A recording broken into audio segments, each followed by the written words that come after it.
Baiklah, di modul 13 ini kita akan sedikit melanjutkan mengenai perancangan aplikasi game untuk perangkat mobile. Meskipun demikian, yang sebenarnya kita pelajari adalah bagaimana secara keseluruhan mengembangkan aplikasi mobile dengan studi kasus game, karena game merupakan salah satu bentuk aplikasi yang paling rumit di dalam mobile. Nah, untuk aplikasi-aplikasi yang lebih sederhana, tentu saja hal-hal yang dipelajari di sini dapat lebih diambil versi sederhananya. Nah, kita lihat sekarang bagaimana game itu elemen-elemennya apa saja.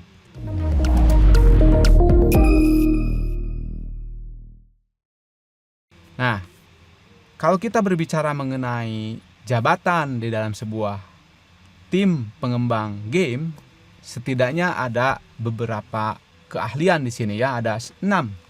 Yang pertama keahlian programming, yang kedua seni.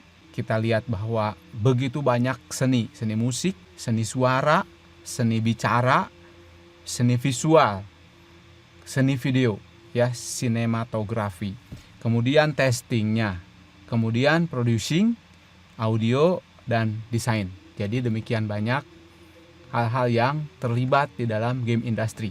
Nah, kalau misalnya aplikasi yang biasa itu tentu saja audio tidak perlu terlalu penting ya. Ada efek-efek video, efek-efek animasi itu tidak terlalu sepenting di dalam game. Juga dari sisi seninya tidak terlalu banyak, kalaupun seniman dilibatkan mungkin UI UX designer ya.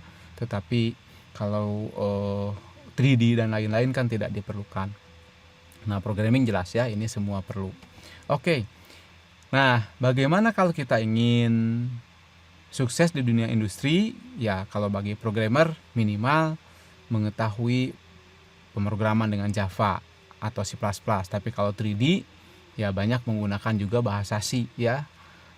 Karena library-nya banyak masih di dalam bahasa C atau C++ kalau yang lebih OOP. Nah, kemudian ini ada tambahan ya. Kalau ingin kerja di sana, live coding interview. Jadi disuruh dikasih masalah, terus diselesaikan dengan cara codingnya seperti apa. Nah, kemudian kalau artis itu seniman, seni musik, seni film, video ya, animasi, itu harus basisnya portofolio. Kemudian tester itu harus pandai bagaimana seteliti mungkin. Kemudian mungkin kalau punya sertifikasi ISO kayak gitu ya untuk game tester atau application tester itu lebih baik. Nah, desainer UI UX ini terutama, dan produser ini lebih banyak ke manajer segala macam. Ini untuk persiapan kalau kita mau bekerja di bidang game, atau kalau kita sudah punya perusahaan atau tim game akan merekrut seseorang, maka hal-hal ini yang diperlukan. Nah, kita mulai masuk sekarang ke hal yang lebih berguna secara umum, yaitu game design document. Game design document ini sebenarnya kalau untuk yang bukan game biasanya cukup dengan technical design document, isinya adalah SDLC sama UML. Nah, kalau game design document karena banyak aspek seninya, maka justru ini yang menjadi harness, menjadi integrator untuk seluruh dokumen. Nanti game design document ada art design document, kalau memang artnya juga begitu banyak ya, macam-macamnya seninya, seni suaranya, seni sinematografinya, efek-efeknya, kemudian script dan lain-lain ya. Kemudian ada juga misalnya untuk technical design document masuk ke dalam project plan.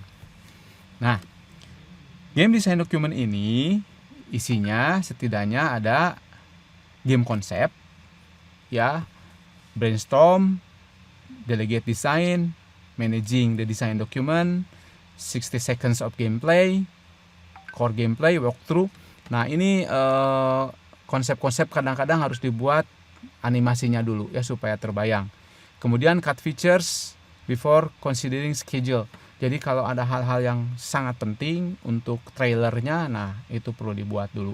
Kemudian ada asset list, use of other games, menu design. Nah, ini menu flow ini ya cukup penting. Kemudian game mechanics detail, kemudian manual karena nanti perlu juga ya untuk user guide-nya semacam itu ya, maupun videonya.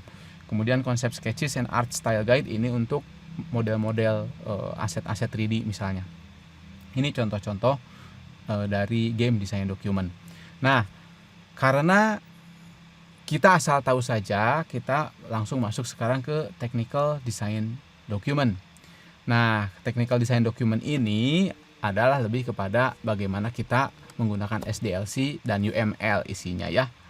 Baik, supaya tidak terlalu panjang, nanti kita akan lanjutkan mengenai technical design document TDD ini di dalam segmen yang lain. Terima kasih, tetap semangat.